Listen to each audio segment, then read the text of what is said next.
throughout Northern Europe. It's a beautiful dish, so let's get ready to cook. I'm starting by peeling my carrots, however you can leave them unpeeled but just give them a good wash. The beautiful thing about this dish is you can use what's lying around. Any kind of root veg works well in this recipe as well, so get a little bit experimental. We're cutting the carrots into some nice bite-sized pieces, but you can chop these smaller if you prefer. And then next for the swede.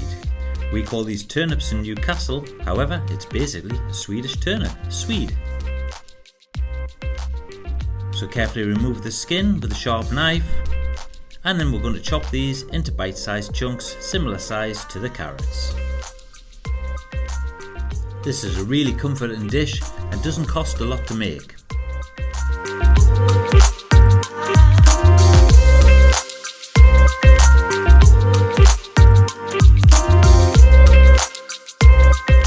And now it's time to start preparing the onion.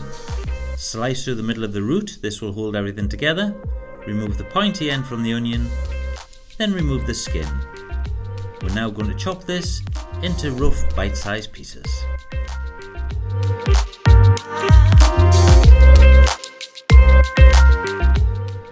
And now let's prepare those potatoes. Start by removing the skin with a potato peeler, and we're going to chop these into some rough chunks. Give them a little rinse afterwards just to remove any starch.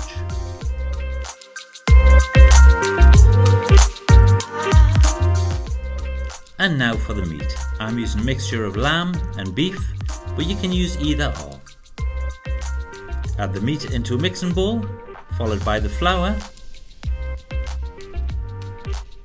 a touch of pepper and a little bit of salt. Give everything a good mix together.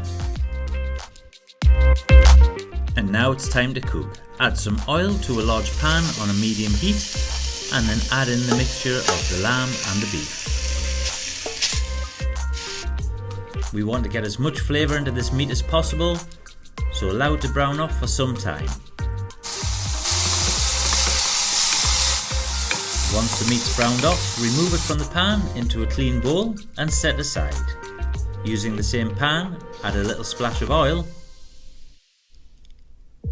Tip in the carrot, swede and onion and give everything a good mix.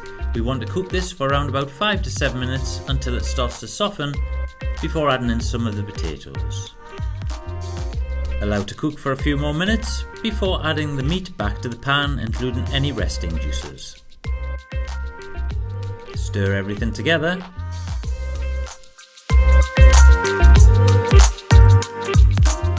And then add in the bay leaves. If using fresh, pop a little tear in.